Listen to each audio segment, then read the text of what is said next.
4e chronique consacrée aux riches-heures de Bois-Dauphin. Nous vous proposons de découvrir le grand siècle, celui du grand roi Louis XIV. Oui, tout à fait. Dans un instant, avec un personnage évidemment aussi important pour l'histoire de Pressigné.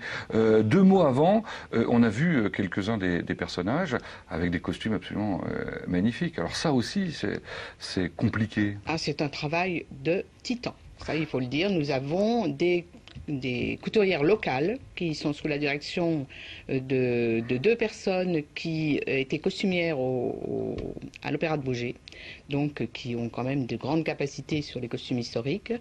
Mais nos petites mains sont fabuleuses. Elles ont créé 300 costumes. Et on ne parle pas des accessoires. Ah, les accessoires, c'est inimaginable le nombre d'accessoires qui ont été créés avec l'aide des bénévoles locaux et même des élèves du lycée Charles Cros. Notre invité s'impatiente, j'ai l'impression. Vous croyez? Jean-Baptiste Colbert de Torcy, bonjour. Bonjour. Alors, évidemment, votre nom, on le connaît si on habite Sablé, parce que c'est aussi le nom du lycée aujourd'hui. Qui êtes-vous? Donc Jean-Baptiste Colbert de Torcy, je suis donc le neveu de Colbert, le grand Colbert, Premier ministre de Louis XIV, et j'ai évolué sous la gouvernance de Louis XIV. J'étais notamment ministre d'État.